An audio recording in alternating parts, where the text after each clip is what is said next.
Bueno, muy bien, muy buenas noches para todos. Ya tengo entendido que estamos en directo. Damos la bienvenida a la clase número 16, correspondiente a hoy 20 de agosto de 2020, en la cual vamos a tratar un tema importantísimo como es las evaluaciones médicas ocupacionales a cargo del prestigioso médico y amigo, el doctor John Jairo Leal, desde la ciudad de Ibagué. El doctor John Jairo Leal Lozano, graduado como profesional en salud ocupacional en la Universidad del Tolima. Observen esto, él no solamente es médico de la Universidad del Tolima, sino que también cursó la carrera, o sea, es profesional en salud ocupacional. Y algo que admirar del doctor John Jairo, que se especializó en salud ocupacional en la Universidad del Rosario. Quiere decir que ha hecho todo el tránsito completo. Conoce lo que es salud ocupacional por ser profesional durante los 5, 6 años que duró su carrera, me imagino que fueron 5, y posteriormente se especializó. Su experiencia laboral en Mediláser, Unisalud, ARL Positiva, Medisop, empresa importantísima en la ciudad del Tolima, frente al cual él, con un grupo eminente de médicos y especialistas, están allí. Por tanto, doctor John Jairo, nos place tenerlo hoy como ponente. Y les quería comentar, y él también está haciendo el diplomado, lo cual para nosotros es un Qué verdadero honor. orgullo, doctor, que sea, imagínate, el doctor Leal y que alumno nuestro, si es quien nos tiene que enseñar. Bienvenido, doctor John Jairo. Profe, buenas noches a la mesa directiva y pues para mí es un placer, saber, profe, que mi admiración y un abrazo y reiterar la importancia de las clases, han estado muy interesantes. Yo apenas llego de trabajar, tipo 9 de la noche, ya me estoy inscribiendo para aparecer ahí en el listado, ¿no? Ya aparezco en el listado y juicioso tomando apuntes y aprendiendo de ustedes. Los O sea que capitanes. usted es el Muchas que escribía, gracias. ¿dónde está el listado? ¿Dónde está el listado? A veces, sí señor, a veces. Doctor John Jairo, Sí, usted es de Ibagué, Tolima. sí señor. ¿Por qué un médico tomó la decisión de cursar una carrera completa de salud ocupacional, doctor? A ver, primero estudié salud ocupacional. Yo salí en el año 90 del colegio y yo siempre quise ser médico. En el 90 no había absolutamente nada de salud ocupacional o de seguridad y salud en el trabajo. Me presenté muchas veces a la nacional y no pasaba, no me ayudaba mucho el ICFES, entonces me puse a averiguar qué carreras eran como fines y encontré salud ocupacional, pues tenía unas materias medicina del trabajo, medicina preventiva, anatomía, ergonomía, sistemas de vigilancia epidemiológico, me interesó, comencé a estudiar salud ocupacional en el 96, allá en la Universidad del Tolima, éramos la primera promoción de la Universidad del Ya. Tolima. En esa época éramos en convenio con la Universidad del Quindío, entonces venían los profesores de la Universidad del Quindío, nos daban la asesoría, como lo llamábamos, por CIPAS, y me fui enamorando del riesgo. Tuve como un ejemplo a mi profesor de medicina del trabajo, el doctor Benito Sotomayor, que era muy duro, pero con él aprendimos mucho. Me fui enamorando, pero yo me presentaba al IFE y me iba muy mal y no subía el puntaje. Entonces dije, no, esto como que hay que hacerle algo más. Me presenté a la Tolima y estudiaba a la vez enfermería superior y salud ocupacional. Salud ocupacional por las noches, enfermería superior en el día. Y afortunadamente logré tener un promedio por encima de 4.5 en toda la facultad de enfermería superior y me dieron el traslado de una medicina y gracias a Dios comencé a estudiar medicina. O Yo sea que recuerdo, yo estaba equivocado. Yo decía que usted había sido médico y después había hecho, perfecto. no, Usted inició como primero salud salud ocupacional, ocupacional sí, en ese tiempo, posteriormente hice cursó su carrera de medicina. medicina, gracias, y en la hoja de vida. ¿Y por qué se especializa en salud ocupacional, Doc? Si ya usted conocía salud ocupacional y tenía la medicina. A ver, como anécdota, yo recuerdo que, listo, me dieron el cupo para medicina y salud ocupacional, pero afortunadamente terminé toda la carrera de salud ocupacional y una vez pasé a medicina, como, no sé, como bendecido por Dios. Yo recuerdo que el día de mi grado en salud ocupacional, ese día mi madre estaba recibiendo el diploma como profesional porque yo estaba haciendo la cola para escribirme a medicina. y por el celular era, mamá, ya la van a llamar, ya la van a llamar, sí, sí, no, yo no puedo ir porque pues estoy aquí haciendo la cola y todo.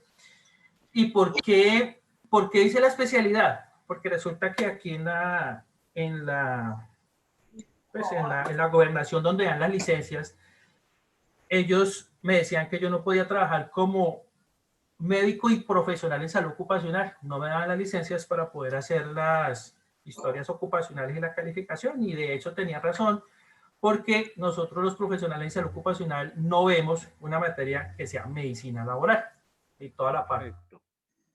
Precisamente, legal. Yo discúlpeme, entendí esa razón, entonces ese es me el puse a caso. investigar universidades y me presenté a la Universidad del Rosario. Afortunadamente pasé y ahí ya hice la especialidad en salud ocupacional, donde pues sale uno ya para poder calificar y hacer toda la parte de medicina laboral. Precisamente algo parecido le ocurrió a una amiga psicóloga que también es psicóloga y profesional en seguridad y salud en el trabajo, y tuvo que hacer la especialización porque no le dieron Exacto, no. no Tienen le que dieron. tener la licencia como especialista, sí, señor. Doctor, y para finalizar, todo esto hace parte de la preparación de su tema. ¿Cuál es el día normal del doctor John Jairo Leal y hoy qué tuvo que hacer para venir a dictar esta clase? Pues, profe, a ver, mi día empieza a las 4:30 de la mañana. Con mi esposa salimos porque ella también trabaja en la empresa. Entonces llegamos a las 5:30 más o menos a la empresa y desde esa hora comenzamos a ver pacientes. En Pues Medisot. particular, sí señor, en Medisop, llegamos a la empresa Medisop, 5:30, todos mis pacientes particulares los cito de 5:30 a 6:30, porque a las 6:30 ya comenzamos a ver pacientes de las empresas. Estoy durante todo el día ahí en Medisop hasta las 3 de la tarde. A las 3 me voy a hacer la consulta de ATEL, accidente, trabajo y enfermedad laboral con Unisalud, que es un outsourcing con la ARL positiva, más o menos hasta las 6, a veces 7 de la noche, y a esa hora me conecto con los estudiantes de la Universidad del Tolima, porque pues soy docente catedrático de la Universidad del Tolima hasta las 10 de la noche.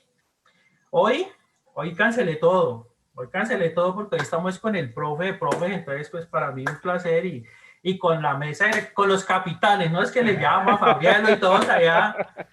Entonces yo dije, no, vamos a cancelar consulta, vamos a cancelar todo y yo listo. que le dije, oye, Fabri, no hables tanto de capitanes. Y usted me dice, me hizo quedar mal, los capitanes. Ahora que termine, Fabriel me levanta con cotazo, ¿viste? El doctor ya Jairo sí le gusta que le dice capitán. ¿Sabe Claro, por qué le porque Entonces, sí, yo en el, cancelé ¿Sabe por todo qué le y aquí en el ¿Sabe minutos por examen qué chicos. dijo le soy yo. sí, En ¿sabe el por qué le examen hice dijo que esa me soy yo. pregunta, doctor John Jairo? Porque para Señor. nosotros es un honor el sacrificio que usted, no No, digamos el una, sacrificio, ese gesto que usted ha hecho de trabajar hoy una conferencia que está dando un de Por favor, corrido. Vamos a ver si disculpen un está por ahí, les momentico. activaron audio. Gracias. Sí, por favor, es que están Sí. Gracias. No, tranquilo, ya lo desactivé. El hecho de usted haber organizado su trabajo profesional de corrido para podernos entregar esta hora y media de su conocimiento, por tanto, doctor, créame que nos honra sobremanera y no tenemos cómo agradecerle. Bien, doctor John Jairo, entonces comencemos. La resolución 2346-2007 es la que trata sobre evaluaciones médicas. Esto va a ser una especie de diálogo, porque creo que es la mejor manera para poder extraer de usted todo ese conocimiento. Doctor, ¿cuántas y cómo y cuáles son las evaluaciones que el empleador está obligado a llevar a cabo con su población trabajadora? Buena pregunta, profe. Pues como usted lo dijo, la resolución 2346 del 2007 es la que regula todo lo que es la práctica de las evaluaciones médicas ocupacionales. Recordando un poco, pues el artículo 1 dice que prácticamente todas las personas tienen que hacer este tipo de exámenes, y en el artículo 3 dice que es de carácter obligatorio, ¿sí? En el artículo 3 de esta resolución. Y la mayoría de las personas saben que es el examen de ingreso, el examen periódico y el examen de retiro. Pero en el mismo artículo 3 de la resolución 2346 del 2007 dice que hay otras dos evaluaciones médicas ocupacionales que son de obligatorio cumplimiento y que el empleador las debe adoptar. Una de ellas es el examen médico post-incapacidad y la otra es por cambio de ocupación. Yo quisiera ser enfático en el examen post-incapacidad porque la mayoría de las personas o de las empresas, perdón, no lo están realizando. Y desde la norma técnica 4115, para los que la tengan y los que no, sería bueno que la revisaran. La norma técnica 4115 es la que habla de todo lo que es las evaluaciones médicas ocupacionales en medicina del trabajo. Y ella en el punto 3.2.2.3 habla del examen médico post-incapacidad. Y ese examen médico post-incapacidad dice que se debe hacer cuando la incapacidad es mayor a 15 días o menos, dependiendo del riesgo. ¿Y quién es el encargado? ¿Quién es el jefe o el capitán del riesgo en la empresa? Perdone, profe, por el capitán. Pues no, ya quedó legalizado. Listo. Usted tiene inmunidad diplomática, como decía Carlos Eduardo Rojas. Gracias, profe. Entonces, ¿quiénes son los sabios o los que dominan el riesgo en las empresas? Pues nosotros, los profesionales en seguridad y salud en el trabajo. Entonces, nosotros somos los que tenemos... Perdón, doctor, pero hay algo muy puntual que usted señaló. Entre paréntesis, obviamente esta es una charla, pero el doctor John Jairo me ha comentado que posteriormente va a hacer unos cuadros sinópticos, etcétera, para que tengamos allá en la plataforma. La pregunta es esta, doctor. Disculpa, ¿sí? Jesús, ¿me puedes hacer un favor? Verificas el chat que te estamos preguntando unas cosas por interno. Qué pena, gracias. Sí, gracias. Con mucho gusto. Ya envió la lista a YouTube. No se preocupe. Bien. Karen, me imagino que el celular de Karen Cárdenas es de algún familiar suyo, doctor John. Karen Cárdenas, no, señor. Entonces, por favor, ¿la puedes eliminar? Porque se escucha mucho Karen? ruido. No se quiere identificar, mira. Buenas noches. Sí, buenas noches. Qué pena con ustedes, profe. Yo soy estudiante de seguridad. Ah, disculpe, no, era para que estuvieran presentes en la charla, no, simplemente es para que estén presentes en la charla. Pueden estar, pero por favor, apagados los micrófonos. Apagados los micrófonos, sí, son estudiantes de la universidad. Gracias, muy bien, muy amable y bienvenida, pero desactiven, gracias. Profe, le preguntaba lo siguiente. Gracias por lo que usted acá nos acaba de decir, porque en el ambiente empresarial tenemos ciertas dudas. ¿Cuánto tiempo debe haber cuánto tiempo debe haber estado el trabajador fuera de empresa para poder hacer el examen post-incapacidad? Y no sé por qué circuló por allí que 30 días, de pronto pensando aquello, que como también se dan las incapacidades retroactivas, que después usted me explicará, pero entonces ya hoy usted me acaba de señalar una norma. ¿Nos podría técnica colombiana, eso, por favor? Sí, la norma técnica colombiana 4115, no sé si aquí lo alcanzan a ver, norma técnica colombiana 4115. Perfecto. El numeral 3.2.2.3, examen post-incapacidad, dice, conjunto de exámenes clínicos y paraclínicos que se practican a todo trabajador que reingrese después de una incapacidad médica mayor o igual a 15 días y a los trabajadores con incapacidades menores según criterio médico. Y según, pues, obviamente, el criterio del profesional. Es importante aclarar esa parte. ¿Por qué? Sí, claro que sí. ¿Qué hemos visto en la práctica médica aquí en Medisop? A veces tenemos intoxicaciones por plaguicidas y inhibidores de la colinesterasa, ¿cierto? Que son intoxicaciones moderadas. Entonces van a urgencias, ¿sí? Le dan el manejo y a las 24 horas mejora el paciente y el médico general le da una incapacidad de 3 o 4 días. Obviamente el trabajador ha mejorado, reingresa a trabajar, ¿cierto? Y el profesional en seguridad del trabajo de la empresa lo vuelve a colocar en su práctica, que es fumigando.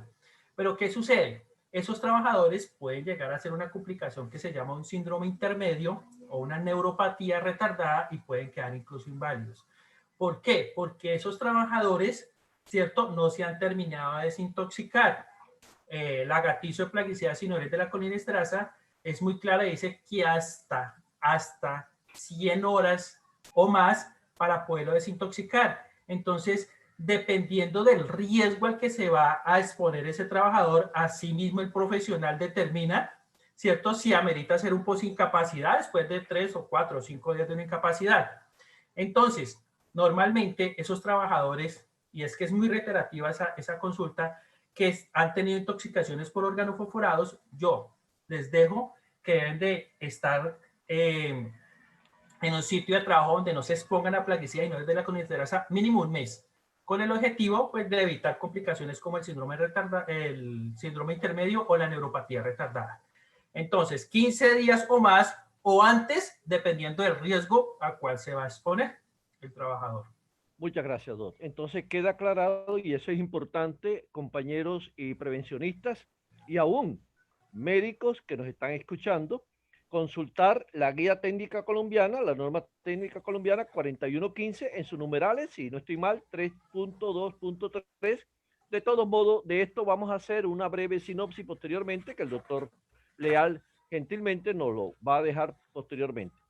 Doc, su intervención me lleva a una pregunta para actualizarla. ¿Trabajador en aislamiento preventivo obligatorio o trabajador sospechoso o confirmado que estuvo en aislamiento? Al regresar, obviamente, generalmente regresan después de los 15 días. Diga usted 14 días, 20 días, es más. Se dan los casos, como nos hicieron la pregunta anoche en el consultorio que tuvimos con el doctor Ayala y en positiva. Hubo una pregunta que dijo, el trabajador le hicieron una segunda prueba y resultó negativa, por tanto la EPS le autorizó regreso, pero por protocolo la empresa le hizo una prueba rápida y resultó positivo. Por tanto, la empresa le dijo, quédese en casa. Pregunta, obviamente en espera de la definición final. Doc, ¿usted qué considera con respecto a esos trabajadores sospechosos o positivos que al reintegro se les debe hacer nuevamente prueba COVID o simplemente una prueba de reintegro? ¿Y en qué consistiría ese examen de reintegro, por favor? Profe, el Ministerio de Salud, para eso pues nos debemos remitir al Ministerio de Salud, la página, y ellos dejaron muy claro cuáles son las pruebas que se deben hacer, la efectividad y los tiempos. Entonces, eso depende de qué prueba y qué caso tenemos. Si nosotros tenemos un caso confirmado con PCR, que es la prueba confirmatoria, ¿cierto? Se deben de esperar 14 días al inicio de los síntomas. Si a los 14 días se le toma la prueba y vuelve a salir positiva, tiene que esperar otros 14 días. Pero allá van 28 días, o sea que ya cumple con la norma técnica colombiana de mayor a 15 días, tiene que hacer el posincapacidad por ley. Y por ley obligatorio, ¿por qué? Porque es que la resolución 2346 del 2007, artículo 3, dice que es de carácter obligatorio. ¿Listo? Ahora, en el caso de que no hayan hecho PCR, que es la prueba confirmatoria, sino que se haya hecho pruebas rápidas, hablemos de inmunoglobulina G, inmunoglobulina M, o ahorita la prueba antigénica, que ya pues, está en el mercado y es mucho más rápida. Entonces, ¿qué hemos visto nosotros en la empresa? Que le están haciendo la prueba rápida a pacientes asintomáticos. ¿Y qué dice el manual? Que a pacientes asintomáticos no se debería hacer la prueba. Eso lo dice el Ministerio de Salud, están asintomáticos. Entonces, mire, si ya tiene 7 días de estar asintomáticos, ¿cierto? Pues mándelo a hacer el examen post-cuarentena, se llama, y nosotros definimos. Allá en el consultorio que vamos a preguntar, pues la sintomatología clásica, tuvo en los últimos 7 días odinofagia, dolor de garganta, disfagia, dificultad para tragar, tuvo presión en el pecho, el dolor torácico, tuvo diarrea, perdió el olfato, perdió el gusto. Nosotros hacemos todas esas pruebas y miramos. Hoy tuve un caso en particular de un trabajador que presentó síntomas, ¿sí? Compatibles con el COVID-19, pero la prueba fue negativa. Sin embargo, la empresa decidió mandar todos a cuarentena. A los 7 días nos llamó y nosotros le dijimos, si la prueba fue negativa, pues mándenos esos pacientes. Hoy vimos los 7, los pacientes estaban totalmente asintomáticos, cumplieron 7 días con prueba negativa, ordenamos el reintegro laboral post cuarentena sin ningún tipo de restricción. Obviamente, pues siguiendo los parámetros del protocolo para riesgo biológico que ustedes han explicado muy bien en las clases anteriores.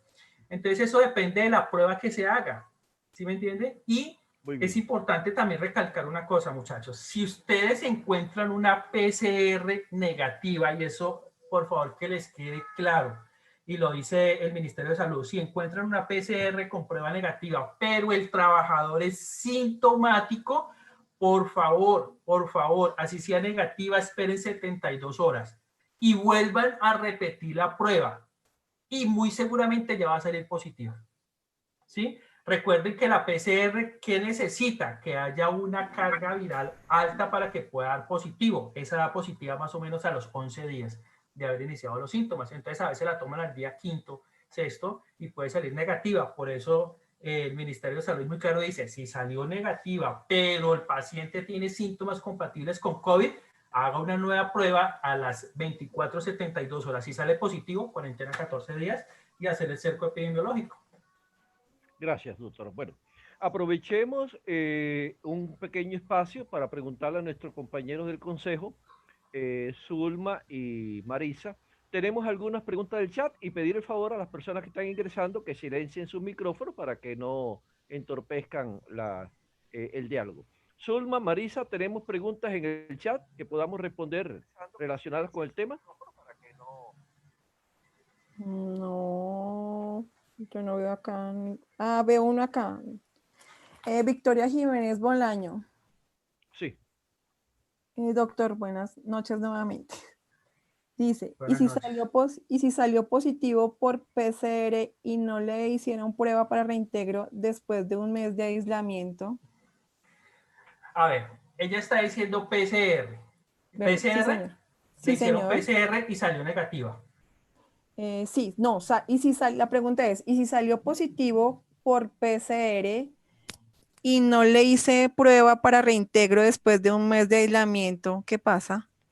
Si la PCR sale positiva, se debe esperar 14 días, ¿sí? 14 Sí. días con el paciente asintomático y se debe hacer nuevamente la prueba. Pero ¿qué dice el Ministerio de Salud? Si han transcurrido 14 días asintomáticos, incluso uno puede obviar esa prueba y hacer el examen post-cuarentena, el examen médico ocupacional post-cuarentena para nosotros poder determinar en esa valoración ocupacional si realmente tiene síntomas o no. ¿Por qué? Porque es muy complicado de pronto que el profesional en seguridad y salud en el trabajo pueda identificar una anosmia, ¿sí? O una ageusia, o sea, problemas del olfato, de la deglución, que sí podemos nosotros encontrar en el examen clínico. Y nosotros podemos decir, no, todavía tiene síntomas, es mejor que continúe por cuarentena otros 7 días más y si está sintomático, hágale el reintegro. Entonces, por eso sí es importante hacer ese examen post-cuarentena, ¿no? Ok, muchas gracias. Doctor Diego Molano nos pregunta, ¿y en el caso de las embarazadas? Bueno. Entonces, mire que dentro del protocolo del Ministerio de Salud se tienen unos pacientes que están susceptibles de generar alteraciones respiratorias por COVID-19 de moderadas a severas. Dentro de esas están, pacientes diabéticos, pacientes hipertensos, mayores de 60 años, inmunosuprimidos, pacientes con índice de masa corporal ya de 35, eso lo dice ya el protocolo de reumatología, y ahora involucraron también las embarazadas. Es decir, que si a mí me llega a mi consulta una paciente en embarazo, yo le digo que esa paciente es candidata para hacer trabajo en casa. Por el riesgo que está generando esa trabajadora de presentar una complicación en caso 19. Es más, no es solo la trabajadora, es el bebé, o sea, son 2 personas. Esos pacientes ya son candidatos para hacer trabajo en casa. Y hay muchas personas que nos ha tocado desde la empresa, nos llaman y nos dicen, bueno, tenemos 10 trabajadores que ya vienen trabajando con nosotros, pero son diabéticos, hipertensos, van a la consulta, son mayores de 60 años, tienen patologías de base y fuera de eso cuando llegan tienen esa tensión súper elevada. Son pacientes que van a tener mucho riesgo de generar una complicación por insuficiencia respiratoria severa debido al SARS-CoV-19. Pacientes, uno les coloca, este paciente debe laborar en casa en teletrabajo o debe priorizarse de tal manera que no entre en contacto directo, ¿cierto?, con la mayoría de trabajos de la empresa y tener un horario especial de tal manera que ese trabajador pueda tener un aislamiento, entre comillas, en la empresa. Sí, porque le podemos dar las dos opciones también, porque si el trabajador definitivamente no puede hacer el teletrabajo, entonces se le da esa opción también. Sí, también como para poder verificar labores y que puedan distribuir turnos, ¿verdad, doctor? Leonardo Ochoa nos pregunta, ¿qué pasa con los que tienen comorbilidad y se encuentran aislados desde hace más de 5 meses? ¿Qué pruebas se deberían realizar al reingreso? A ver, si están aislados y asintomáticos, no hay necesidad de hacer ninguna prueba, porque si no tienen síntomas. Pero ¿qué hemos visto nosotros? Pacientes hipertensos, diabéticos y con sobrepeso. Cuando llegan a reincorporarse ya no tienen sobrepeso, tienen obesidad. Entonces, ¿qué ha pasado con esta cuarentena? Con esta cuarentena lo que hemos visto es que se ha exacerbado mucho el riesgo cardiovascular por el sedentarismo. A mí me han llegado pacientes para examen de ingreso y van para alturas y me toca decirles no, definitivamente en este momento usted no es apto para alturas por su peso y porque tiene un índice de masa corporal mayor a 35 y ya es un riesgo por la pandemia COVID-19. Entonces la empresa decide si lo contrata o no. Pero en este caso el sedentarismo es el que está afectando más al trabajador ahora. Es decir, doctor, que eso nos lleva a que estemos también reevaluando los programas de estilo de vida saludables que tenemos con nuestros trabajadores. Ahí yo llamo a la profesional en seguridad y salud del trabajo de la empresa y yo le digo, bueno, ¿y qué seguimiento le ha hecho el trabajador? No, no le he mucho seguimiento, pues claro, es él todo el día. Hubo un trabajador que me dijo, no, yo me la paso acostado y subió casi 10, 15 kilos. Pero señor, Dios mío, o sea, ¿qué estamos haciendo? Usted está trabajando, recuerde que está trabajando, pero también tiene que preocuparse porque pues, tiene patologías de base. Entonces, hemos visto la despreocupación del paciente por el hecho de estar en casa. Doctor, y en ese caso voy a preguntar una cosa, y es que muchas veces en casa se determinan también como trastornos de ansiedad que también le puede llevar a la persona que esté consumiendo mayor cantidad de alimentos, otro tipo de comidas. ¿Esas sugerencias también irían ahí al lugar? Primero, pues recuerde que hay un programa de estilos de vida y trabajos saludables que debería tener la empresa, ¿sí? Y lo segundo, que hemos visto que los trabajadores dicen que trabajan más y más tiempo, ¿sí? Entonces, sería bueno mirar el protocolo de horarios que tenga la empresa de trabajo, porque la mayoría que llegan a hacer estos cuarentenas autores que ahorita trabajo más. Y trabajo ya no 8, sino 12 horas. Entonces uno dice, pero ¿será verdad o será mentiras? En la R positiva estamos viendo ya accidentes de trabajo y como no, es que me paré de la silla, me caí y un esguince de tobillo. ¿Cuánto subió? 15 kilos. ¿Se imagina un paciente obeso con un esguince de tobillo, cierto? La recuperación va a ser mucho más lenta que un trabajador que no tenga obesidad. Eso es lo que estamos viendo nosotros en consulta, tanto en la ocupacional como en la laboral en las ARLs. Doctor, esta pregunta... Jesús, ¿vas a hablar? Es que tengo una pregunta acá que me parece como al lugar. ¿Quieres hablar primero o la formulo primero? No, sigue tú, por favor. Ok. Doctor, Alejandra Borges nos pregunta, ¿es verdad que los profesiogramas se deben modificar obligatoriamente e incluir las pruebas rápidas o PCR a todas las personas al ingresar? ¿O ya sería a criterio de la empresa? Oye, esa pregunta es buenísima. Recordemos que en el artículo 3 de la resolución 2346 del 2007, en el parágrafo 4, dice textualmente, el empleador tiene la obligación de hacerle llegar al médico que realiza las evaluaciones el perfil del cargo y los riesgos a los cuales se va a ver expuesto el trabajador, ¿cierto?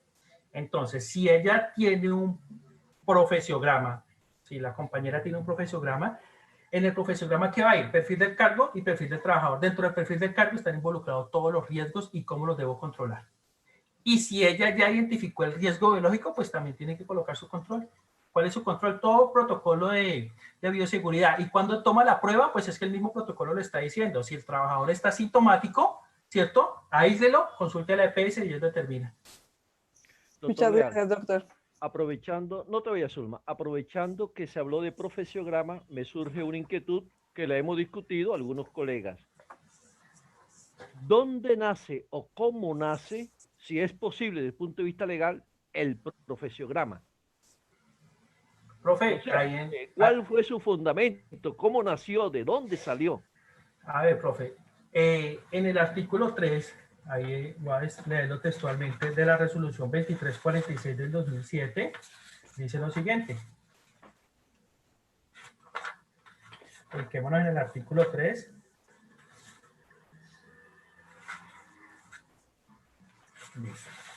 Dice, el empleador, aquí, el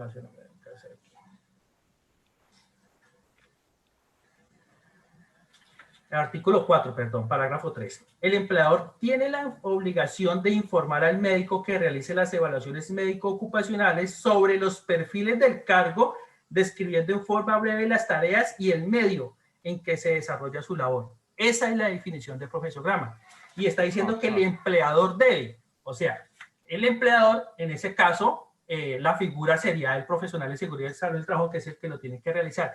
¿Y por qué es importante el profesiograma, profe? Porque cuando nos hacen llegar a nosotros los médicos laborales ese profesiograma, nosotros ya sabemos cuáles son los factores de riesgo a los cuales se va a exponer ese trabajador. Entonces podemos hacer más énfasis en el examen ocupacional sobre el riesgo. Me explico, si voy a hacer un examen de ingreso a trabajadores que van a laborar en una arrocera de coteros o bulteando, entonces en el profesiograma dice, el trabajador no debe tener ningún tipo de hernias, ni varices, ¿cierto? Que sean grado 3, ni tampoco ninguna patología de columna. Pues yo hago énfasis en eso. Entonces yo le coloco, el trabajador presenta una hernia inguinal, motivo por el cual tiene una restricción a 5 kilogramos. Según el profesiograma, ¿cumple con el perfil del cargo? No. De una vez le sirve a la empresa para decir que ese trabajador no es candidato para ese puesto. Le hice la pregunta y me agradó la respuesta porque en ocasiones soy más cuadriculado que los ingenieros, con todo respeto, y creo que les hago un elogio a los ingenieros. Porque como abogado, yo me cierro a la banda y diciendo, pero ¿en qué parte me dice profesiograma? Por eso era importante que una persona que a diario lo hace nos explique. Que después ya podemos mirar que es profe, grama, no sé qué, pero es que a veces discutimos y en qué parte de la norma dice que tiene que ser un profesiograma. Ya yo anoté aquí, porque yo soy de la escuela vieja, que anoto en papelito al lado, parágrafo del artículo 4, ahí está la definición de profesiograma. Artículo 4 en el parágrafo, no, en sino el parágrafo. ¿En el inciso? En el numeral 3, en el... ¿Cómo se llama eso? No, inciso, es un parágrafo. Inciso 3. Ah, parágrafo 3, sí. Y, sí, profe, mire que yo duré casi 5 años tratándole de hacerles entender a muchas ARLs que el profesiograma lo tenía que hacer era el profesional de seguridad y salud del trabajo de la empresa, porque él es el que conoce el riesgo. Porque él es el que conoce el riesgo. Entonces decían, no, es que lo tiene que hacer el médico porque esa es la parte médica. Yo le decía, hombre, pero es que yo de médico estoy en la empresa. En el consultorio, yo no estoy conociendo el riesgo de la empresa. Entonces el Ministerio de Trabajo contestó esa pregunta, inclusive hay un audio donde dice, el empleador o la empresa tiene que hacer el profesiograma, casi que copiado de lo que dice la resolución 2346, y fue la única forma de que nos hicieran llegar a nosotros esos profesiogramas que de verdad que son muy importantes. Y va a determina el perfil del cargo y el perfil del trabajador. Sí. Doctor Leal, en este diplomado, para darle la palabra a Zulma, nos hemos caracterizado por reconocer en público y mostrarnos tal como somos. Yo era una de esas personas que decía, tiene que ser elaborado por un médico. Pero qué bueno que un médico con la experiencia suya nos diga, oiga, un momento, que yo estoy en el consultorio. Esto puede generar debate o no, pero me gustaría, doctor, que usted no lo repitiera exactamente, pero nuevamente, a mí, Jesús Palomino, que pensaba que debe ser un médico, ¿por qué también lo puede hacer el profesional en seguridad y salud del trabajo, el profesiograma? Mi pregunta, esa iba a ser mi pregunta. Sí, porque es que resulta que el profesiograma se hace con respecto al riesgo que se genera en la empresa. Entonces, el profesiograma me va a mostrar el perfil del cargo. Entonces, pongamos un ejemplo. Vamos a hablar de un trabajador que va a estar en el área de torno, por decir algo, ¿cierto? Entonces, en el área de torno va a estar de pie, ¿cierto? En el área de torno va a manipular cargas. En el área de torno va a estar expuesto a ruido, ¿cierto? Y va a necesitar una precisión importante para realizar la tarea, los tornillos con las medidas y todo, ¿cierto? Entonces, ese es el perfil del cargo. Esas son las necesidades que está generando el cargo. ¿Cuál va a ser el perfil del trabajador? Pues una persona, como va a estar de pie, que no va a tener problemas de columna porque le puede doler, ¿cierto? 2, que no va a tener insuficiencia vascular, grado 3, unas varices severas porque obviamente va a comenzar a incapacitarse. Que no va a tener ningún tipo de hernias inguinales porque va a manipular cargas, que vea muy bien, porque si no está viendo bien y no tiene gafas, pues puede tener problemas en su trabajo, y que escuche bien, que no va a tener problemas, sobre todo de bandas conversacionales. Entonces, toda esa información me llega a mí. Requerimientos del cargo y requerimientos que necesita el trabajador. Yo miro, ¿cierto? Encuentro una hernia, entonces yo le coloco en el concepto, ¿cierto? Ocupacional, paciente puede, porque las recomendaciones siempre son proactivas, ¿sí? El paciente puede manipular cargas hasta 5 kilogramos, y según la resolución 2400 del 79, ustedes saben que es hasta 25, carga compacta y en hombros 50. ¿Cumple con el perfil del cargo? No cumple. Entonces, de una vez le sirve al profesional y a la empresa para decir, este trabajador no cumple con el perfil del cargo. ¿Por Doctor. qué? Perdón, porque mire la tranquilo. explicación legal que tiene la misma resolución, y es que es muy bonita. La resolución dice, en el examen, ¿para qué se hace un examen de ingreso? En el artículo 3, en el artículo 4. Se hace, ¿cierto?, para poder determinar las capacidades que tiene el trabajador para desarrollar la labor para la cual va a ser contratado. Y además dice, y una vez se contrate el trabajador, la empresa tiene que adaptar las condiciones del puesto de trabajo a las necesidades del trabajador. Entonces, si el trabajador entra con una hernia, tiene que adaptar las condiciones de trabajo. Entonces, por eso desde ahí lo están cortando. Ahora, profe, mire lo importante de esta resolución. La resolución obliga a las empresas a que nos den el profesograma, pero también nos están obligando a nosotros en el artículo 17 a entregar un diagnóstico de las condiciones de salud. Sí, señor. Ese diagnóstico es importante, por favor, ese diagnóstico tiene unos criterios y unos pasos especiales. Artículo 18, profe, artículo perdón, 18. ¿Y por qué son especiales? Porque es que nosotros tenemos que cuidar mucho la reserva de la historia clínica y no podemos dar diagnósticos. Entonces nosotros decimos, si fueron 100 trabajadores, entonces del 100% de los trabajadores, el 90% presentaron patología de columna. Patología de columna. Sí. De el 100% y de ese 90%, el 80% eran hombres y 10 eran mujeres. Si hay 90% de trabajadores y de ese 80 eran hombres con patología de columna, ¿qué se tiene que hacer? El sistema de vigilancia epidemiológico para patología lumbar de una, lagatizo, dolor lumbar en específico de hernia de disco. ¿Sí ve? Pero entonces, ¿qué hemos visto nosotros en la empresa, profe? Que nos llaman precisamente los profesionales de salud ocupacional y nos dicen, doctor, es que usted me tiene que decir a mí cuál es el trabajador y qué patología tiene. Pues yo le decía, mire, haciendo pues, uso de la resolución 2346, en el artículo 18, ¿cierto? En la última parte dice, dicho diagnóstico no podrá contener datos personales ni individualizados de cada uno de los trabajadores. Por eso es que nosotros lo damos ¿en qué? En porcentaje. Abierto. Del 100%, el 90% tienen patología lumbar. Y de ese 90%, ¿cuántos hombres y cuántas mujeres? 90% hombres. Pilas que son los hombres los que están, se están enfermando. ¿Sí ves? Entonces, mire, así como nos obliga al profesional a darnos el profesograma, a nosotros nos está obligando a entregar ese diagnóstico de las condiciones de salud. Y mire que en ningún momento dice que hay que cobrarlo. Porque ¿qué pasa? Es un punto importante. Y lo cobran, no, y lo cobran aparte. Y lo cobran aparte. Claro, no, la norma es clara y en ningún momento dice que se debe cobrar. Así como ustedes están obligados a entregarnos el profesograma, nosotros estamos obligados, dice, artículo 18, toda persona natural o jurídica que realice evaluaciones médicas ocupacionales de cualquier tipo deberá entregar al empleador un diagnóstico general de salud de la población trabajadora que valore, el cual se utilizará para el cumplimiento de las actividades de sus programas de medicina preventiva del trabajo, o sea, para los sistemas de vigilancia epidemiológica. En ningún momento dice que hay que cobrar. Bien, detengámonos un minutito allí. Detengámonos un minutito allí porque esto es importantísimo. El profe. Es que está muy interesante. Esta es una masterclass. Claro. Está muy interesante el tema. Y ojo, estudiantes y asesores, por favor, que consideran, mándeme un formato. ¿Quién me manda un formato? Es para guiarme. Para guiarme, le creen a uno como que bobo. Una matriz legal para guiarme para una tarea. Miren, hay que saber de administración porque usted va a meter en líos a su empleador y también le va a ahorrar. Razón tiene Carolina Ávila Coral de la revista Seifilla, cuando en uno de sus videos, que lo tengo que mostrar, dice que si a mí como empresa me están cobrando los diagnósticos de condiciones de salud, yo tengo que revisar mi manera en que estoy contratando con esa IPS. Claro, yo como abogado le sugiero, establezca en el contrato que usted celebra con su IPS esa cláusula, que no es necesaria porque aquí la norma no le está diciendo, pero miren, ahí está y arriesgo que mis amigos de la IPS me quiten el saludo porque todos los días estoy perdiendo amigos. No, al contrario, gano más amigos porque todos quieren dictar clase aquí y ahora dice yo, y ahí tengo una cola larga.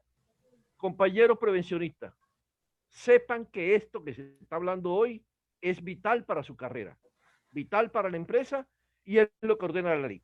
Doc, con usted deberíamos tener, y mañana viernes tenemos consejo directivo para definir por qué este diplomado se amplía. Dios mío, profe. No, pero profe, usted va a seguir. Yo estoy aprendiendo, yo profe, estoy de alumno. No, mire, profe, usted va a seguir, yo pero como, ¿sabe qué? A mí me gustaría tenerlo. Hasta los nombres, Fabielo. Mire, a mí me gustaría aquí tenerlo a usted junto con el doctor Carlos Vargas María, junto con la doctora Beatriz Arteta, y ¿por qué no? Ojalá pudiéramos junto con la doctora Diana Cuervo, para que entre ustedes nos enriquezca y nosotros nos quedamos calladitos. Usted va a regresar. Bueno, pasemos a un segundo tema porque dicen los muchachos, sigan preguntando. Yo quiero hacer una pregunta y es la siguiente. Cuando el doctor nos dice que el profesional es el que debe realizar la parte del profesiograma, obviamente debemos contar con una buena matriz de peligros y riesgos para poderla identificar, ¿cierto? Un tintico. Gracias. Doctor, mi pregunta viene a lo siguiente. ¿Hasta qué alcance tiene el profesional dentro del profesiograma? Porque pues nosotros no tenemos el alcance de la parte médica donde ustedes nos recomiendan qué examen es apropiado de acuerdo a si es ingreso, periódico y demás. A ver, yo voy a hacerle llegar al profe Palomino unos documentos que sacó la Sociedad Colombiana de Medicina del Trabajo donde dice cómo hacer un profesiograma en salud ocupacional en esa época, ¿no? Ahora seguridad en el trabajo es muy sencillo. Pero mire, ¿qué estamos haciendo nosotros en la empresa?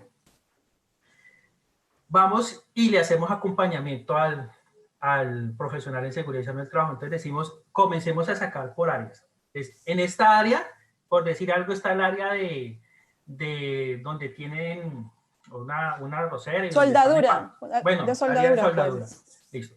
Entonces, en esa área de soldadura comenzamos a mirar los factores de riesgo, ¿cierto? Factores de riesgo físicos, entonces ruido, iluminación, temperaturas, vibraciones, presiones atmosféricas. Dentro de esos factores de riesgo, ¿cuáles son los más preponderantes en esta área? No, el ruido, las radiaciones de tipo no ionizantes, ¿cierto? Y de pronto las vibraciones, ¿cierto? Entonces, ya tiene usted esos riesgos. ¿Qué le va a pedir usted? Y obviamente, bueno, la parte visual, esa parte.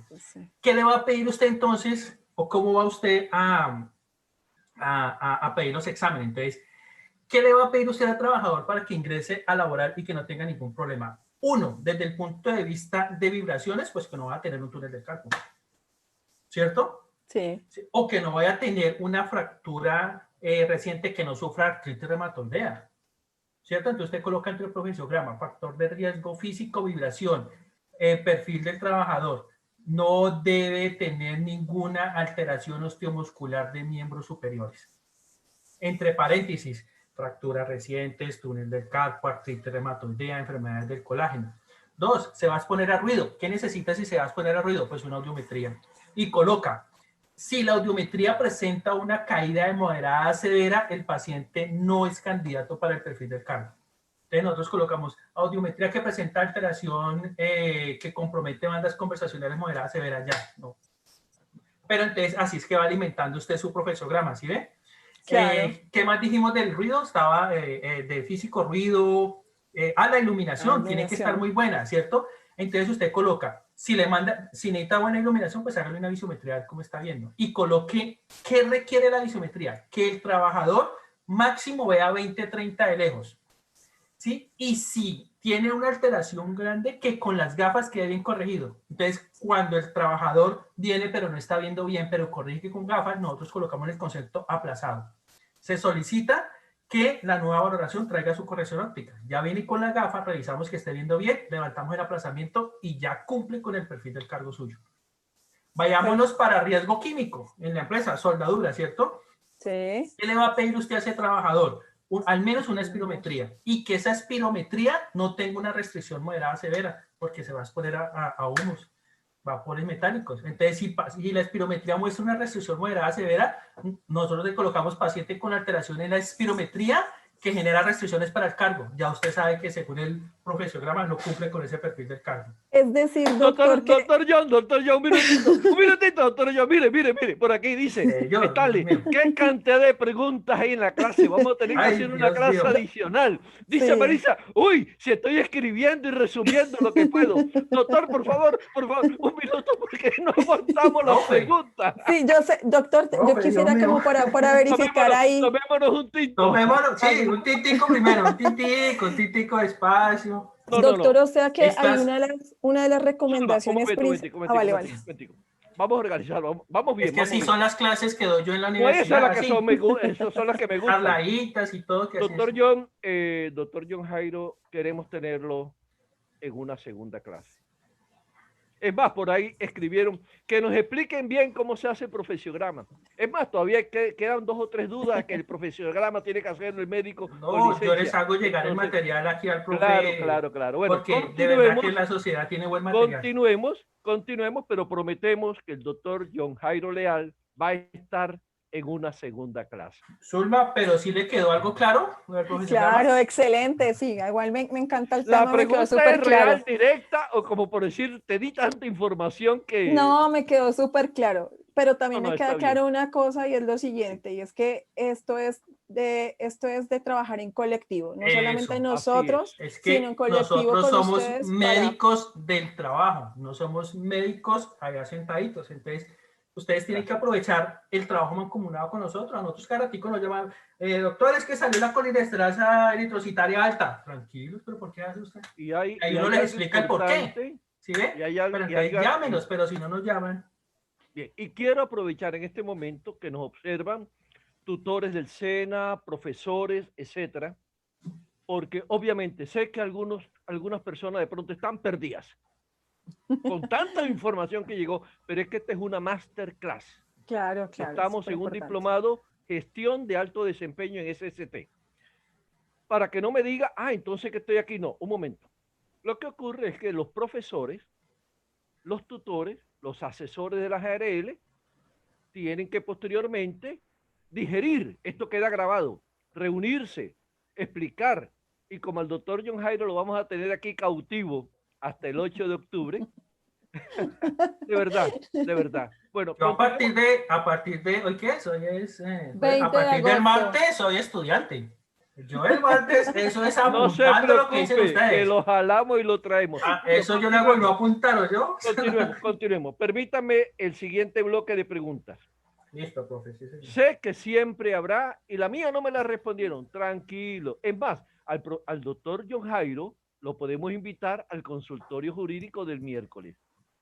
Excelente idea. Panelista. El problema es las clases de la universidad. Que son ahí miramos. Mire, doctor John. Ya mis estudiantes estaban ahí, ya están también. Oiga, mire, doctor John, yo le mando una notica al director de su universidad para que le dé permiso. Ay, perdón, me van a hacer porque esto se puso muy interesante, tenemos bastante movido, profe, verdad, entonces doctor, esto se volvió muy interesante. ¿Cómo ha movido el chat? Ustedes no saben cuando el profe me dice le voy a hacer una pregunta, yo me pone a sudar. Bueno, viene la siguiente. Bendito, Viene la siguiente, profe, prepárese. Uy, profe. ¿Qué diferencia hay, profe, entre el origen del accidente de trabajo y el origen de la enfermedad laboral? Oye, esa pregunta... ¿La expliqué bien o la repito? No, ¿qué diferencia hay entre el origen del accidente de trabajo y el origen de la enfermedad laboral? Con esta pregunta también vamos a, yo sé que se va a dar palo y harto, pero yo quiero que quede lo más entendido posible, porque ahí es donde se está fallando la parte de los abogados y fuera de eso está perdiendo mucho tiempo el trabajador. Voy a poner un ejemplo voy a tratar de poner un ejemplo parecido al que di ese día en la charla el domingo, profe, cuando fuimos a Bogotá. Sí. Resulta que yo tengo un trabajador, ¿cierto? Que es un trabajador que trabaja en una hacienda donde hay molino de arroz, pero también se cultiva el arroz. Entonces tenemos un trabajador, por decir algo, de 60 años, que lleva 30 o 40 años trabajando en esa labor. Ese trabajador manipula pues bultos de 40, 50 kilogramos, trabaja 8, 10 horas sin ninguna pausa activa, y resulta que ese trabajador paleando, que es palear, que flexiona su columna y comienza con una pala a hacer trabajos con la pala en la tierra. ¿Sí me han entendido hasta acá? Correcto. Cuando ese trabajador, ¿cierto?, manda la pala con gran fuerza, se tropieza con una piedra y siente un corrientazo fuerte en la columna. ¿Listo? Es accidente de trabajo, ley 1562 del 2012, artículo 3, 1, estaba haciendo la labor para la cual fue contratado, sí. Estaba en el horario de trabajo, sí. Un minutito.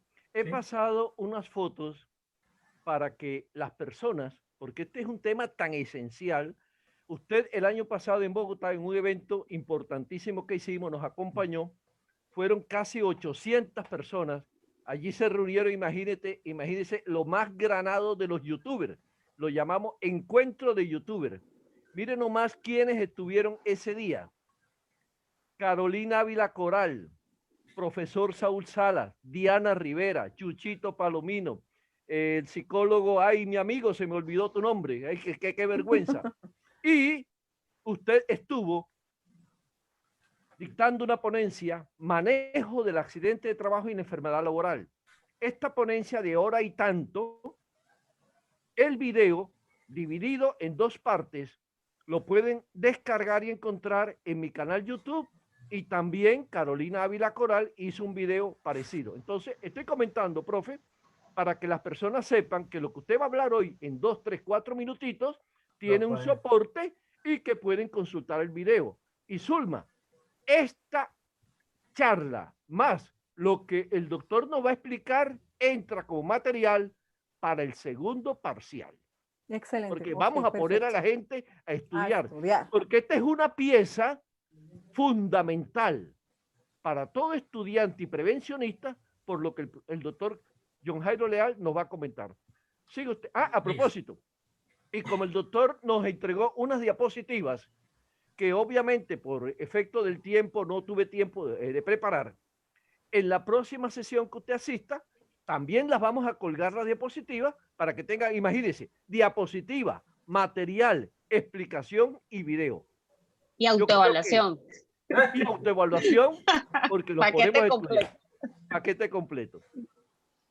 Doctor, continúe usted con su caso. Gracias. Hagan un breve resumen de la parte primera. Un breve resumen. Trabajador que 60 años, lleva 30, 40 años laborando en una arrocera. Funciones, le toca empaquetar el arroz, manipular bultos de arroz de 40, 50 kilogramos por 30 años, y también le toca hacer labores en siembra de arroz, en rocería. Entonces, el trabajador estaba realizando labores de rocería, digámoslo así, y se agachó, no sé si lo puedo hacer aquí, se agachó, cogió con la pala, hizo esto, con fuerza, le pegó a una piedra y sintió un corretazo en la columna. ¡Pum! Cumple con las definiciones de accidente de trabajo, ley 1562 del 2012, artículo 3, y listo. Se reporta como accidente de trabajo, le hacen la atención en urgencias, le dan su medicación y lo incapacitan 10 días. Después de esa incapacidad, llega donde el médico laboral de la ARL, lo revisa el médico laboral de la ARL, efectivamente encuentra un paciente muy álgido, con mucho dolor, pero con limitación a la marcha, ¿cierto? Y fuera de eso, con un dolor muy característico tipo quemonazo, corrientazo que se va por toda la pierna. Entonces, ¿qué hace el médico laboral? Ordena unas terapias físicas, ordena una medicación y ordena unos exámenes, ¿cierto? Ordena una resonancia magnética, y en esa resonancia, bueno, antes se ordenó, esa vez yo ordené terapia física, medicación, y lo volví y 10 días de incapacidad, y lo volví a citar a los 10 días. Y yo vi que a pesar de la terapia física y la medicación, el paciente no mejoraba. Entonces, ¿qué hice? Pedí una resonancia magnética, lo incapacité otros 10, 15 días, y el resultado de la resonancia mostró que tenía como 3, 4 hernias discales. Listo. Entonces, como el paciente definitivamente no estaba en condición de reincorporarse porque el dolor era severo, no teníamos cómo reincorporarlo, pedí ayuda al fisiatra, el fisiatra le hizo una electromografía, efectivamente tenía una radiculopatía, ¿cierto? Pero con él pudimos controlar el dolor y ya el paciente de una escala de dolor 10 sobre 10 estaba en 2.3. Entonces ahí decidimos en la mesa laboral, ojo lo que dijimos, por evento agudo, accidente de trabajo, se cierra caso, se dan recomendaciones laborales, ¿cierto? Y teniendo en cuenta la ley 776 del 2002, artículos 4 y 8, ¿cierto? Generamos recomendaciones para que sea reincorporado a laboral, ¿sí? Ahora ustedes preguntan, ¿por qué cierra caso por evento agudo? Es que resulta que lo que estaba manejándose en ese momento fue el origen accidente de trabajo. ¿Qué le ocasionó a él el dolor? Fue cuando él fue a mandar la pala, que se tropezó la pala ¿con qué? Con una piedra y le generó enseguida el corrientazo. ¿Eso genera una hernia? No, eso lo que genera es un espasmo de los músculos de la columna y eso fue lo que se inflamó. Eso fue lo que ocasionó el dolor en el momento del accidente. ¿Qué hicimos nosotros con el fisiatra? Le dimos manejo a esa parte muscular y listo. Pasó el dolor, se desinflamó. ¿Pero qué encontramos de base? ¿Unas qué? Otras Hernias discales. Entonces, por eso coloco yo, como evento agudo accidente de trabajo, cierro caso, emito restricciones ocupacionales y calificamos PCL. Y esas restricciones ocupacionales bajo ley 776 del 2002, artículos 4 y 8. Entonces, ¿qué hace el abogado? De una vez, ¡pum!, demanda. ¿Por qué no es que tiene que continuar incapacitado? Y entonces colocamos diagnóstico del accidente de trabajo, contractura muscular, origen, accidente de trabajo. Y hernias discales, lumbares, L1, L2 y L3, no derivadas del accidente de trabajo. Nosotros no estamos diciendo ahí que puede ser, no derivadas del accidente de trabajo. Entonces, ¿qué dice el abogado? No, es que eso fue porque él estaba paliando ahí. Y el abogado dice que por favor estudien el origen del accidente de trabajo a la Junta Departamental. ¿Y qué va a decir la Junta Departamental? Lo mismo. Contractura muscular derivada del accidente de trabajo y hernias discales no derivadas del accidente de trabajo. Entonces, ¿qué dice el abogado? No, me voy para la Junta Nacional. ¿Cuánto hemos perdido ahí? Dos años. Y la Junta Nacional vuelve y dice lo mismo. Origen del accidente, contractura muscular. Origen de las hernias no derivadas del accidente de trabajo. ¿Por qué? Porque era lo que se tenía que hacer desde el principio, era estudiar el origen, pero de una posible, ¿qué? Enfermedad laboral. Porque es que una hernia discal no sale de la noche a la mañana. Una hernia discal, recuerden, enfermedad laboral, tiene que exponerse a un factor de riesgo por un tiempo determinado. O sea, una hernia discal no es evento agudo, es evento ¿qué? Crónico. Por eso cuando yo cerré caso dije por accidente de trabajo de evento agudo, cierro caso, ¿sí? Y ahí es cuando ustedes, y aprovecho, profe Palomino, para decirles que en el decreto, en la resolución, perdón, 1295 del 94, ¿cierto? Recuerde que dicen que las EPS tienen que estudiar el origen, ¿cierto? Sí, efectivamente. Sí, pero yo le hice la pregunta aquí a mi profe, que en la ley antitrámite, el capítulo 9, artículo 142, decreto dice textualmente, 019 de 2012. Eso, dice textualmente, es capítulo 9, artículo 142, dice que las EPS y las ARLs también pueden estudiar origen en primera oportunidad. ¿Cierto? Que generalmente consideramos que solamente eran las EPS. Pero ya lo dice la ley antitrámite. Entonces, ¿qué pasa? Entonces, a ese trabajador, para no hacerle perder tanto tiempo, ese trabajador, una vez identifique las hernias, lo que hay que estudiar es el origen de las hernias, como una posible enfermedad laboral, ¿cierto? No como derivado de un accidente de trabajo porque es un evento agudo. Entonces, mire la diferencia que hay entre el accidente de trabajo y la enfermedad laboral. No sé si me supe explicar. El accidente de trabajo es un evento que agudo. La enfermedad laboral es un evento crónico. Es que la definición lo dice, artículo 3 de la ley 1562. Es una enfermedad que se produce por la exposición prolongada a un factor de riesgo en el cual el trabajador se vio obligado a laborar. ¿Sí vieron? Entonces, es importante que se tenga en cuenta esa diferencia. Doctor, de ahí entonces es la importancia que se hagan unos buenos profesiogramas y unos buenos exámenes de ingreso, ¿verdad? porque si no Uy, identificamos que ¿cómo? esas 4 hernias venían de un trabajo anterior y lo dejamos pasar así.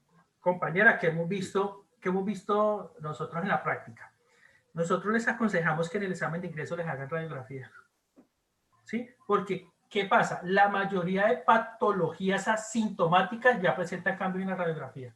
Entonces, usted va a contratar un trabajador, hablemos un trabajador que esté en el área rural, por decir algo en Venadillo, que hay unas arroceras allá. Y usted va a contratar un trabajador de 35, 40 años para la parte empaquetada donde les toca voltear. Y es un trabajador que en Venadillo que ha trabajado pues en arroceras, manipulando cargas y manipulando todo. Entonces, muy probablemente ese trabajador ya venga con un daño, ¿cierto? Y ese daño como tal, el trabajador entra a laborar en la empresa no se da cuenta de ese daño, ¿cierto? Al cabo de llevar 2, 3 años laborando, presenta dolor lumbar y se da cuenta que tenía 3, 4 hernias. Si hacen una radiografía de ingreso y se ven cambios como tal en esa radiografía, nosotros colocamos, se restringen cargas a 5 kilogramos. Y dentro del perfil del cargo, si va para empaquetado, usted tiene que no debe tener patologías lumbares, ¿cierto? Ni hernias. Y si tiene una patología lumbar, no cumple con el perfil del cargo. Vea lo importante del profesiograma. Bien. Claro que sí, y adicional a eso, doctor, ya Jesús, ya cierro porque es que esta es una pregunta que estoy que hago hace harto. Adicional a eso es que muchas empresas, a veces que no tienen este conocimiento, se dejan guiar, llámese EPS o centros que realizan los exámenes, muchas veces no les dicen que es importante el profesiograma, sino les ofrecen un paquete básico y se quedan con ese paquete básico y no van más allá. Entonces eso es un llamado también a que todos verifiquemos. Voy a poner un ejemplo cuando usted dice paquete básico. Vamos a poner un ejemplo, pues espero no generar susceptibilidad, pero tuve un trabajador en la RL, ¿cierto? Me llegó un trabajador y obviamente comienzo a hacerle el análisis. Bueno, hombre, ¿qué le pasó? Dijo, no, doctor, el primer día de trabajo levantando un bulto me dolió la columna. El primer día, sí, levantando un bulto de qué? De cemento. Pues, tiene lógica, hermano, ¿cómo así? Yo sí, doctor, y no puedo caminar. O sea, ¿cómo así, hermano? No entiendo. Siga allá, quédese en ropa interior y salga. No, doctor, ¿cómo así? Pues, claro, necesito examinarlo, hermano, a ver qué le pasa. No, doctor, es que ni siquiera en el examen de ingreso me examinaron. ¿Cómo así? ¿Cómo le hicieron el examen de ingreso? No, eso, señor, ¿cómo está? ¿Qué más? No, muy bien, usted se ve muy bien, chao. Señor, siga ahí, se queda en ropa interior y sale. Cuando comienzo a hacer el examen, me doy cuenta que tiene una cicatriz gigante en la columna, que tenía 3 cirugías de columna, que tenía unas barras en la columna porque lo habían operado de 3 hernias discales. Pues obviamente cuando fue a levantar un bulto de cemento, pues, ¿qué pasó? Sintió dolor y cuando les tomamos la resonancia en la RL, se aflojaron unos tornillos. Lleva 6 meses incapacitado. Llegó el dueño de la constructora y llegó el CISO. Doctor, ¿pero qué hacemos? Fue el primer día y ya lleva más de 6 meses incapacitados. ¿Qué hacemos? Entonces yo le dije, resolución 2346 del 2007. Una vez ingresa el trabajador, el empleador tiene que acondicionar el puesto de trabajo a las necesidades del trabajador. O sea que ya aplica las restricciones que nosotros estamos dando. Y segundo, es un trabajo que iba para construcción. Hasta donde yo entiendo, es una labor de alto riesgo. ¿Cierto? Y ustedes mandaron a hacer también lo de altura y todo. Sí, claro. ¿Y cuánto les costó? 20.000. Le dije, pues esos 20.000 pesos son los 20.000 pesos más caros del mundo. Es para que se dé cuenta, ¿cierto? Que no lo más barato, en la mayoría de los casos es lo mejor. Así es, doctor. Y aquí estamos muchos porque nos vemos abocados a que muchas veces por presupuesto se van más por el presupuesto que por la calidad que nos puede brindar el centro y a la larga la protección también no solo del trabajador, sino también de las empresas, ¿no? Es que porque lo barato sale costoso. Hemos encontrado, o sea, dicen, uy, no, pero ¿por qué tanta demora? Pero es que si yo tengo un trabajador que lo puedo sacar en 15, 20 minutos bien, pero unos me demoro hasta 1 hora. ¿Por qué? Porque si le encuentro un problema de artritis reumatoidea y va a trabajar, por decir, alguna tintorería donde va a hacer movimientos repetitivos, pues puede generar un hombro doloroso con el tiempo, ¿cierto? Y si va a generar un hombro doloroso con el tiempo, pues va a tener una enfermedad laboral, va a haber estabilidad ocupacional reforzada, que eso más adelante lo van a decir, estabilidad ocupacional reforzada, y va a ser un problema para la empresa. Es que eso se trata del examen de ingreso, de que yo como médico laboral identifique posibles alteraciones, ¿cierto?, que se puede presentar en el trabajador debido al factor de riesgo al cual se va a exponer. Y aquí algo también muy importante es que bueno, el encargado del sistema de Dejen gestión, hablar al director también. ya la última y ya de pago, que el encargado del sistema de gestión, o sea, nosotros mismos vayamos a corroborar dónde se van a hacer los exámenes médicos, cómo se están realizando, porque muchas veces confiamos en lo que van a hacer y no vamos a Lo sacan verificar. en 5 minutos, en 2 minutos, en 1 hora sacan por lo menos 50. Es Eso es como, por calidad. ejemplo, una Eso es audiometría. calidad. Una audiometría tiene unos parámetros, unos temas sistemáticos de cómo deben hacerse, sentarse de espaldas, no de frente, donde la persona mira qué están moviendo y demás. Entonces, Y para la ya, audiometría es importante eso, pero también es importante que se haga la preparación antes de tomar la audiometría, el reposo sí, auditivo, para que no sí, hayan falsos señor. positivos. El reposo Sí, auditivo. señor. Ya, señor director, ya apago Sí, cámara. sí, Muchas gracias, doctor. Podemos gracias. Ay, quedarnos hablando acá La mucho gente ay, da tiempo. unos Muchas profe gracias. Palomino, qué minutitos. miedo. Ay, profe Palomino, qué miedo, Dios santo, qué miedo. Doctor Leal, en uno de los grupos WhatsApp que visito, el COVID me hace a veces perder. Creo que fue en uno de los expertos HCQ o expertos profesionales STT de David, o en uno de los grupos WhatsApp se hizo esta pregunta, o posiblemente en el de Tomando Café con María José. ¿Hay control suprimir? ¿Cuál era la pregunta? Ya. Hablando de calificación, la EPS, como todos sabemos, solicita una documentación al empleador con el fin de calificar en primera oportunidad, entendiéndose que el trabajador está incapacitado y ya sabemos que en el día 180 se debe calificar por la EPS. Pregunta, la empresa no envía la información, no envía la documentación a la EPS, pero los días siguen corriendo. Doctor, ¿qué hace en ese punto, en ese momento, la EPS cuando no le llega documentación solicitada al empleador y tiene que calificar? Bueno, recordemos que la EPS solo califica origen, ¿no? Estamos hablando de Perfecto. calificación de origen porque la EPS Origen. no califica PCL. La PCL la califica los fondos de pensiones y de arreglos. Sí. Creo que Entonces, excepcionalmente cuando hay reclamos ahí por algunas cosas de subsidio, muy excepcionalmente, creo que es lo único, pero general, sí, pero solo origen. listo, bueno. Entonces, resulta que la EPS, para poder calificar origen, tiene unos requisitos. Esos requisitos están en el decreto 1352 del 2013, que está inmerso pues en el decreto único reglamentario. Y dentro de esos requisitos, pues están las historias clínicas ocupacionales de ingreso, periódicos, que casi nunca las aportan porque no las tienen. Está todo lo que es las historias clínicas ocupacionales, la descripción de los puestos de trabajo, los horarios. Y hay una cosa muy importante que se llama el análisis de puesto de trabajo. ¿Sí? Y ese análisis de puesto de trabajo, recuerden esto, recuerden que el análisis de puesto de trabajo no se hace por hacer. Eso tiene una base legal que lo sustenta, que es el decreto 1477 del 2014 en el artículo 3, que dice relación de causalidad. Y esa relación de causalidad tiene dos componentes fundamentales. Uno, el factor de riesgo, y dos, la enfermedad demostrada clínicamente. El factor de riesgo hay que demostrarlo en modo, tiempo y lugar. Y la enfermedad, pues, ¿quién la demuestra? El médico. Con la resonancia, ya tiene una hernia, listo, ahí está. Pero el factor de riesgo es muy importante porque de ahí se deriva, ¿qué? El análisis de puesto de trabajo. ¿Cierto? Entonces, ese factor de riesgo se demuestra en modo, tiempo y lugar. Cómo realizaba la labor el trabajador, cuántas horas, ¿cierto? Cómo la realizaba, hacía pausas activas, no hacía pausas activas, y cuánto tiempo lleva el trabajador en la empresa, no en el cargo, porque es uno de los de las equivocaciones que se dan en el análisis de puesto de trabajo. Es que el último cargo lo dejaron como vigilante y le hacen el análisis de puesto de trabajo al vigilante, pero es que antes fue cotero. Entonces no entra esa parte del cotero, entonces por eso es que la hernia discal salió común. Pues claro, no hay que una relación de causalidad entre un vigilante y una hernia discal. Entonces, ¿qué pasa? No hicieron llegar ese análisis de puesto de trabajo que hace la EPS. La EPS está obligada, y eso lo dice también el decreto 1352 en el artículo 3. Eso lo dice en el artículo 30, perdón, en el artículo 30 por allá en el parágrafo 1, si no estoy mal, dice que debe documentarle esa falla al Ministerio de Trabajo para que el Ministerio de Trabajo tome las medidas legales pertinentes. Ustedes ya saben que son como 5.000 salarios mínimos legales vigentes, ¿no? Pero tiene que pasarle la información, ¿cierto? Y determinar origen con lo que tenga. Claro.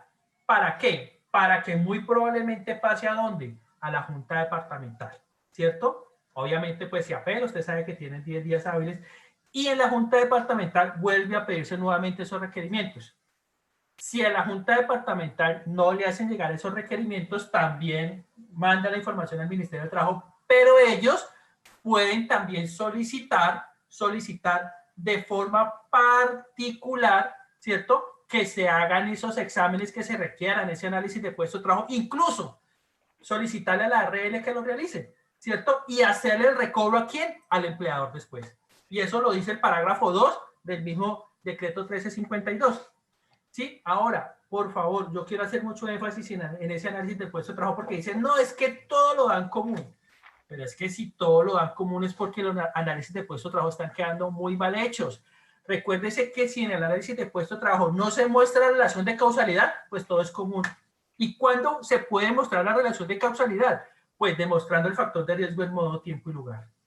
Entonces, por favor, el análisis de puesto de trabajo tiene que hacerse con todas las de la ley.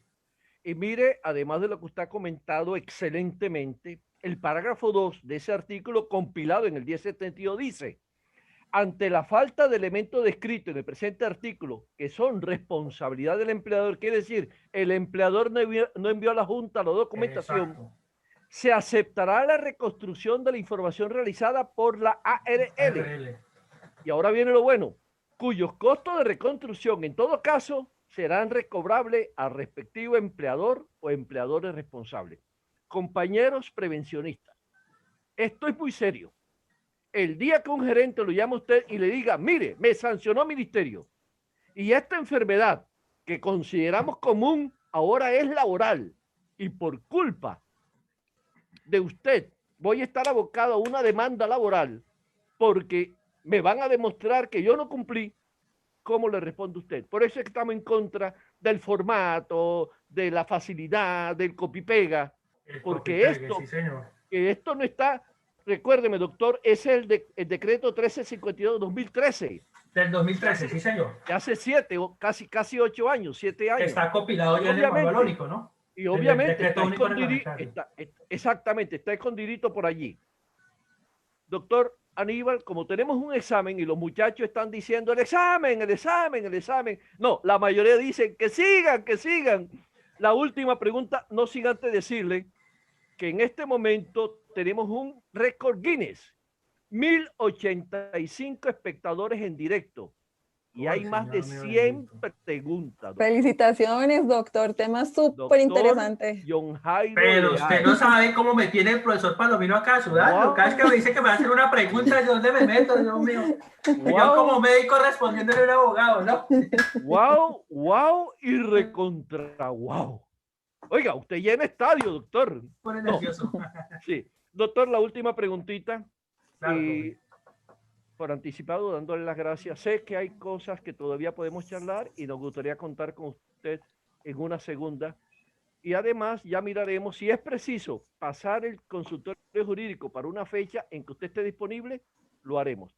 Y es la siguiente, doctor. Perdón, profe, una cosa. Sería bueno que realizaran el video que el profesor Palomino subió de la conferencia que se hizo ese domingo allá en la universidad, ¿no? Voy a mandarles el link. Ahí tiene bastante legislación y mucho de lo que hemos dicho hoy. No, miren, es que precisamente voy a mandarles el link porque esta es una pieza de riguroso y obligatorio estudio, no solamente de prevencionistas, de médicos y de abogados. No, claro, usted ahí lo explica muy bien y que además vamos a apoyar con las diapositivas. Por ello, vamos a incluirlo en el parcial del segundo para obligarlos a estudiar.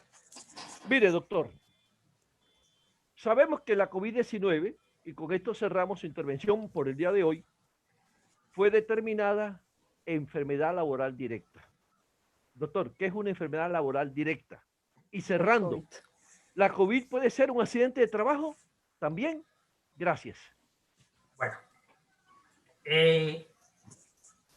hablemos de enfermedad laboral directa, entonces tenemos que hablar del decreto 1477 del 2014, ¿no? Que habla de enfermedades laborales directas, antes 4 horas 5, neumoconiosis de los mineros del carbono, asbestosis, silicosis y mesotelioma marino por asbesto, ahorita el COVID-19. les voy a explicar cuándo no es una enfermedad laboral directa, para que entiendan lo directo. Tenemos un túnel del carpo. Entonces, resulta que me llegó al examen ocupacional, al examen periódico, una señora que presentaba dolor en las manos, adormecimiento, pérdida de fuerza, la remito a la EPS para que le hagan el estudio de un posible síndrome de túnel del carpo. La EPS le tomó una electromiografía y esa electromiografía le salió positiva por un síndrome de túnel del carpo. Me llega a mí a control a la empresa y efectivamente se está demostrando que tiene un túnel del carpo. Entonces yo solicito a la EPS que me haga el estudio de origen, ¿cierto? En primera oportunidad. Entonces la EPS hace el estudio de origen con toda la reglamentación que dijimos ahora y la EPS dice, ese síndrome de túnel del carpo es de origen ¿qué? Común, ¿cierto? Entonces haciendo uso de la ley antitrámite, capítulo 9, artículo 142, el derecho de reposición, la trabajadora dice, no estoy de acuerdo, señores EPS. ¿Sí? Solicito una segunda opinión ante la Junta Departamental. La Junta Departamental, la EPS manda esa documentación a la Junta Departamental y entre la valoración de la EPS y el diagnóstico de origen de enfermedad común pasan por lo menos 6 meses que se demore la EPS yéndole bien. Como la paciente apeló ese origen común, pasó ¿a dónde? A la Junta Departamental, póngale otros 6 meses más o menos que se demore ahí, ahorita más por lo de la pandemia.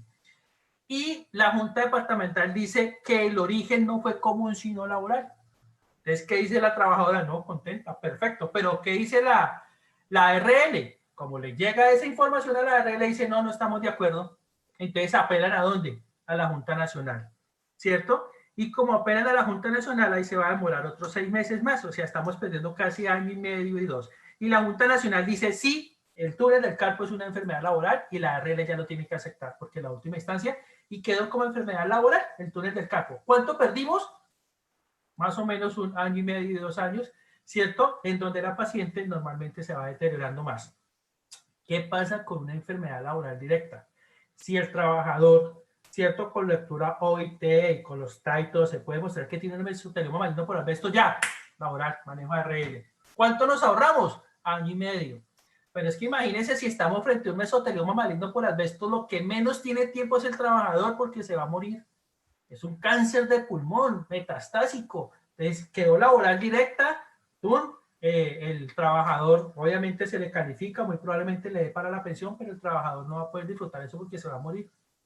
¿Sí? Entonces son enfermedades laborales. Miren la neumoconosis de los mineros del carbón, la misma asbestosis. Entonces, ¿cuál es la ventaja de que sea enfermedad laboral directa? Que una vez se hace el diagnóstico, ya queda reconocida por la ARL y evita que pase todo eso que le expliqué yo, pasar por la EPS, por la Junta Departamental, por la Junta Nacional.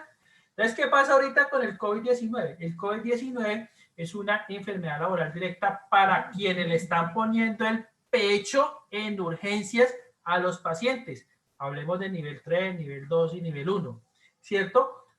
Y estamos hablando de médicos, de enfermeras, de vigilantes, de personas del aseo, de todas las personas que laboran en esas instituciones de salud. Pero si hay un trabajador que sale con COVID-19, ¿cierto? Y piensan que es laboral o no, se tiene que hacer el estudio de origen. Y se tiene que hacer el estudio de origen de todo eso porque es únicamente laboral y lo dice la resolución, únicamente laboral para el sector salud. Y para el sector salud que esté haciendo frente a los pacientes con COVID-19, ¿no? ¿Sí? Entonces, para los demás, bueno, allá en la ARL ya he visto unos que fueron reconocidos del INPEC como enfermedad laboral, pero pues se les hizo el estudio, ¿no? Y se hizo el cerco epidemiológico, se pudo demostrar que el contagio fue ahí. Pero laboral directa como tal es para el personal de salud. Perfecto. Ahora, usted está diciendo, puede ser un accidente de trabajo, estamos hablando de que es enfermedad. Sin embargo, yo siempre pongo un ejemplo y es el siguiente. Si un auxiliar de enfermería, ¿cierto? Se pincha con un paciente, ¿cierto? El hecho de que sea un pinchazo, ¿qué es? Accidente de trabajo, ¿cierto? Claro, claro. Pero ese paciente tenía VIH y la trabajadora adquiere la enfermedad. Ese accidente de trabajo termina siendo una ¿qué? Enfermedad laboral. ¿Sí me entendió? Entonces hay que mirar la connotación. ¿Sí me entiende? Estamos hablando de enfermedad. pero mire que como tal no cumpliría con la definición exacta que dice la ley 1562. Exposición prolongada a un factor de riesgo, pero es que usted está demostrando la enfermedad y es tan obvia que la adquirió ahí que por eso la dieron directa, o para no buscarle más. Entonces, si fue accidente o no, mire el ejemplo que le di por lo menos con una paciente de VIH. Puede ser un accidente, pero terminó como enfermedad laboral. Lo vamos a digerir muy bien. Doctor John Jairo Leal, ha sido un placer. honor. No, profe, un placer para mí tenerlos a ustedes, ¿no? Créame que ustedes vieran yo los martes y los jueves como escribo. Yo no escribo de todos ustedes. Mire, el mejor elogio es un comentario del chat que dice que si en la U tuviéramos profesores como usted, mejor dicho, doctor John Jairo, no tengo profe, palabras para agradecerle. Un abrazo y mi admiración, profe, mi admiración, y todos los días aprende usted y de todo su equipo. Ya me estaba aprendiendo los nombres, Fabriel, el otro compañero Sí. Ahí me voy a aprender los nombres poco a poco y profe, vamos a preparar Stanley, mañana viernes tenemos reunión de consejo, vamos a preparar una clase complementaria y posteriormente Claro que sí. Disculpas al profe Palomino porque a veces me llama, pero cuando estoy en consulta con un paciente, pues obviamente profe, están desnudos, pues no puedo contestar. Yo después digo, profe, qué pena, pero estaba en consulta. Entonces, siempre me cogen en consulta. Será el paciente, bueno, ¿a quién está llamando que me están tomando fotos? profe, muy agradecido, la mesa de trabajo muy agradecidos por la oportunidad y espero que haya sido provechosa la información. Total. Doctor, muchísimas gracias. Hoy aprendimos muchísimas cosas, validamos otras y créame que quedamos con bastantes inquietudes y muy seguramente lo vamos a ver acá y bienvenido a este espacio de aprendizaje y conocimiento. A partir del martes, un nuevo estudiante de ustedes. Gracias. Listo. Gracias, doctor John Jairo.